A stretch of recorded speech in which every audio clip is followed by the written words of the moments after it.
Sir माझा एक प्रश्न आहे, अहमदनगर व औरंगाबाद पोलीस 2024 मध्ये आला एक संख्या 45% वाढली तेव्हा ती 116 होती, तर ती संख्या कोणती? बघा विद्यार्थी मित्रांनो, त्याचा प्रश्न कळाला असेल, पण एक करेक्शन आहे. करेक्शन काय की सध्या जिल्ह्यांचे अपडेटेड नावं आहेत, तर अहमदनगर नसून अहिल्यानगर आणि औरंगाबाद नसून छत्रपती संभाजीनगर 2024 दोन्ही ठिकाणी हा प्रश्न आलेला आहे.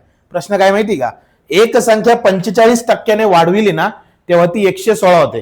तुम्हाला सांगतो आपल्याकडे 100% कायम फिक्स ठेवायचे, बरोबर. मग 100% जर 45% वाढवले तर ते 145% होतील. मांडणी कशी करायची माहिती आहे, इथं लिहायचं 145% म्हणजे 116. तर ती संख्या कोणती, ओरिजिनल संख्या 100%, तर 100% म्हणजे काय, एक्स झाली मांडणी. तिरकस गुणाकार कसा, 100 गुणिले 116 भागिले 145. दोघांनाही 5 ने भाग जातो, कसा 5 दूना 10, 5 0 0, 5 दूना 10, 5 9 45. 29च्या पाड्यात 116 आहेत, 29 चोक 116 म्हणजेच 20 गुणिले 4 येणार उत्तर किती, 80. कळालं सगळ्यांना? विद्यार्थी मित्रांनो, यांना तर कळालं नाही हो. स्वप्न असेल वर्दी बॅचेस चालू केलेले आहेत भाऊ. कोणत्या बॅचेस माहिती आहेत?